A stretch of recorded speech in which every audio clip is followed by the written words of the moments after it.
धान हो, गेहूं की एवरेज पर ईयर इंक्रीज 13% थी। 1100 में खरीदा जा रहा है। कपास की बताई जो 5500 है। नए कृषि कानूनों को बीजेपी की ओर से कांग्रेस की देन बताए जाने पर पूर्व मुख्यमंत्री भूपेंद्र सिंह हुड्डा ने बीजेपी के काले झूठ का पर्दाफाश किया। चंडीगढ़ में आयोजित एक प्रेस कॉन्फ्रेंस के दौरान हुड्डा ने बीजेपी की ओर से लगाए जा रहे आरोपों की पोल खोलते हुए मीडिया के सामने सारी सच्चाई रखी। 2014 में बीजेपी के घोषणा पत्र में था C2 फार्मूले से एमएसपी देने का जिक्र। C2 फार्मूले के हिसाब से किसान को गेहूं की कीमत 3079 रुपये प्रति क्विंटल मिलनी चाहिए। बीजेपी A2FL फार्मूले से भी 75 रुपये कम के हिसाब से 1975 रुपये दे रही गेहूं की कीमत। हुड्डा राज में गेहूं के दाम में हर साल औसतन 13% की बढ़ोतरी हुई।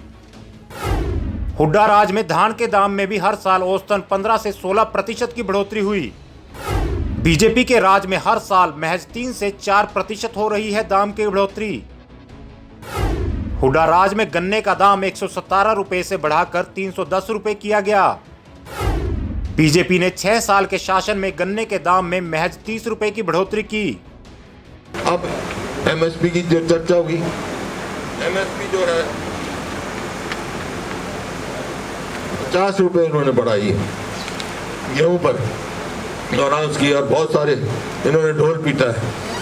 वो इन्होंने एमएसपी हमारी इनके 2014 के मैनिफेस्टो में था कि हम C2 फार्मूले से C2 फार्मूला स्वामीनाथन के वहाँ उसे हम देंगे।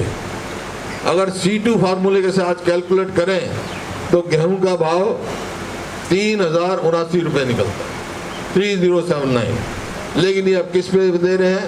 A2FL फार्मूला, उस पर भी ये करें तो 2053 है, लेकिन एमएसपी तो 1975 ही है अभी। उसमें भी जो है 75 रुपया कम, जो फार्मूला ये अडॉप्ट कर रहे हैं उसमें 75 रुपया कम दिए। हमारे समय में धान हो, गेहूं की एवरेज पर ईयर इंक्रीज 13% थी। धान की पर ईयर इंक्रीज 15-16% थी और इनकी 3%, 2%, 4%, उससे ज़्यादा इंक्रीज नहीं है। शुगर केन जब हमारी सरकार थी यहाँ 117 से 310 का भाव हमने किया और इन्होंने 6 साल में कुल 30 रुपये बढ़ाया। भूपेंद्र हुड्डा ने बीजेपी के झूठ का खुलासा करते हुए कहा कि हमने मंडियों का विस्तार करते हुए उसे गांव देहात तक ले जाने की बात कही थी, जिससे किसान का अनाज समय पर खरीदा जा सके, लेकिन बीजेपी उसे खत्म करने की बात कह रही है, जबकि कांग्रेस ने ऐसा कुछ नहीं कहा। उन्होंने कहा कि आज बिहार में कुल फसल की केवल 1% की ही खरीद होती है, क्योंकि वहां पर मंडियां काफी दूर हैं, इसलिए उन्होंने मंडियों के विस्तारीकरण की योजना बनाई थी। मैनिफेस्टो में ये जरूर कहा और आज भी कह रहे हैं कि मंडी का एक्सपेंशन दूर किसान तक होना चाहिए, उसके नज़दीक तक जाना चाहिए। आज हरियाणा और पंजाब यहाँ तो इंफ्रास्ट्रक्चर बहुत अच्छा है, गांव में परचेज सेंटर भी बने हुए हैं, लेकिन देश में ऐसे भी प्रदेश हैं जहाँ बिहार में आपको हैरानगी होगी जितना उनका प्रोडक्शन है केवल 1% प्रोक्योर्ड होता है, क्योंकि मंडी दूर दूर है, इंफ्रास्ट्रक्चर नहीं है। तो जब तक APMC की हमने बात इस वास्ते कही थी कि इसकी मोनोपोली, APMC की मोनोपोली होनी चाहिए। मोनोपोली कैसे होती है? मोनोपोली आज जैसे बताया, शैलजा जी ने बताया कि आज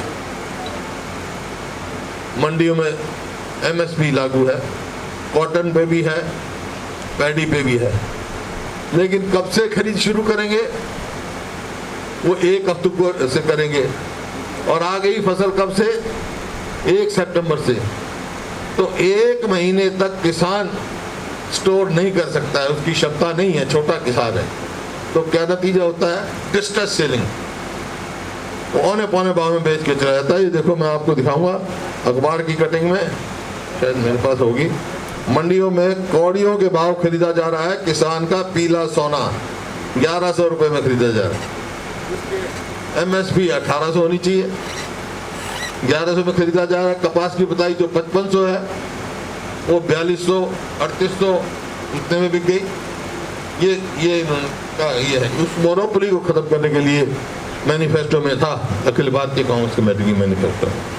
केंद्र सरकार के नए कृषि कानूनों की पोल खोलते हुए हुड्डा ने कहा कि इन कानूनों के बाद हरियाणा का किसान ही नहीं बल्कि गरीब आदमी भी मरने पर मजबूर हो जाएगा। उन्होंने किसान को एमएसपी देने के साथ ही ट्रेडर्स और एक्सपोर्टर के लिए एमआरपी लगाने की भी मांग की। बीजेपी ने खत्म कर दी आलू प्याज के स्टॉक की लिमिट खत्म होने पर डिमांड के दौरान महंगे दामों पर बिकेगी सब्जियां। एमएसपी बंद होने के बाद गरीब को सस्ता अनाज कहां से मिलेगा। किसान के एमएसपी के साथ ट्रेडर्स पर लगाया जाए अधिकतम बिक्री मूल्य।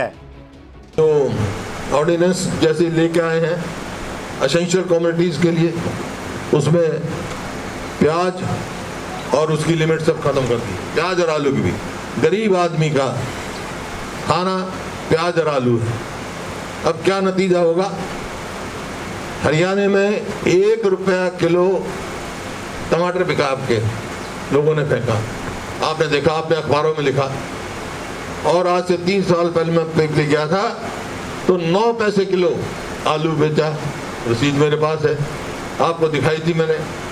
तो अब वही होगा, जब फसल आएगी किसान की तो भाव बिल्कुल गिर जाएगा और लिमिट बढ़ गई, अब होर्डिंग होगी तो डिमांड सप्लाई करके उसका भाव आकाश में जाएगा, गरीब आदमी को भी महंगा मिलेगा। किसान तो मरा, गरीब आदमी मिलेगा। और इनकी जिस तरह से है जो चल रहे हैं, अल्टीमेटली एमएसपी रिजीम बंद करेंगे तो फिर पीडीएस कहाँ से देंगे। जो पूरे देश में कानून है सस्ता अनाज देने का, वो कहाँ से देंगे। तो इस वास्ते ये जो है जन विरोधी है। आपने देखा, हमने तो रिकमेंड किया था आलू और प्याज का भी एमएसपी तय करो, लेकिन वो नहीं, उसका आज समय है, एमएसपी तय होना चाहिए। और इसी वास्ते एपीएमसी को हमने एक्सपेंशन के लिए किया था। इसी प्रकार से जो ट्रेडर्स हैं, होल्डर्स हैं, एग्रीगेटर्स हैं, एक्सपोर्टर्स हैं, उनके ऊपर भी कैपिंग होनी चाहिए गरीब आदमी की, खासतौर पे आलू प्याज ये इस किस्म के दाल और दिए पे, कि भाई जितने की खरीदें 50% से ज़्यादा मुनाफा ना कमाएं। मतलब 150 को खरीदा है तो 225 से आगे ना बेचें, तो उस पर भी मैक्सिमम जो है सेल प्राइस होनी चाहिए और किसान के ऊपर मिनिमम अपनी एमएसपी होनी चाहिए। हुड्डा शासन में किसानों का 2136 रुपए का कर्जा और 830 करोड़ रुपए का ब्याज माफ किया गया। हुड्डा शासन के दौरान किसानों के 1600 करोड़ रुपए के बिजली के बिल भी माफ किए गए। हुड्डा सरकार के दौरान हरियाणा के किसानों को कृषि के लिए 10 पैसे प्रति यूनिट की दर से दी गई बिजली। भूपेंद्र सिंह हुड्डा ने अपनी सरकार की योजनाओं को गिनाकर बीजेपी के झूठ का पर्दाफाश करते हुए कहा कि वे हर हाल में किसानों के साथ खड़े हैं। हल्ला बोल हरियाणा।